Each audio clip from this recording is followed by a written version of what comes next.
না না, আমার কষ্ট কিসের? তুমি যে কষ্ট করো। নাসিমা বেগম আসেন।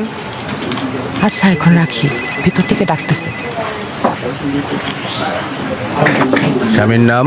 সুমন পাটোয়ারি। পেশা? উনি বিদেশে থাকেন। ও, স্বামী বিদেশ। বুঝছেন, হাজবেন্ড বিদেশে থাকে।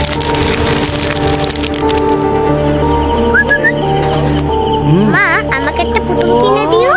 হাই মামুনি। বন্ধু স্বামী বিদেশ থাকলে কত কষ্ট। ওই মাইয়া মানুষের বাজে কত কনসার্ট তো কোনো কাম নাই, জান দিকা।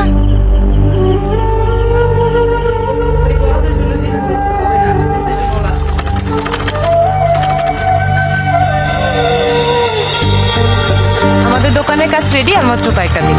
শোনো কি হয়েছে, তোমার মেয়ে কিন্তু ইদানিং বেশি পাকলা পাকলা কথা বলে, ওরা কিন্তু কিছু বলে নিয়ে আর পারতেছি না। আসসালামু আলাইকুম।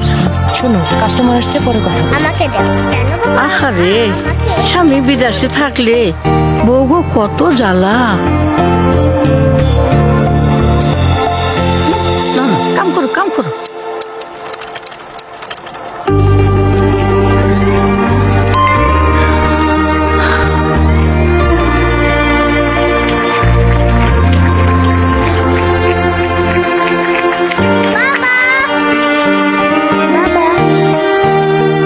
তুমি? কতদিনের স্বপ্ন এই বুটিক হাউস, না এসে পারি।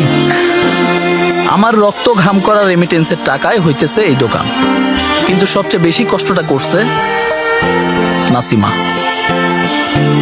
শুধু কষ্টই করে নাই, মানুষের আজে বাজে কথাও শুনছে। তাই এই দোকানের নাম হবে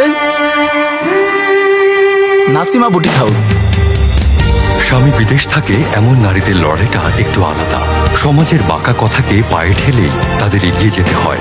আন্তর্জাতিক নারী দিবসে তাদের পাশাপাশি পৃথিবীর সকল নারীদের প্রতি অতল শ্রদ্ধা।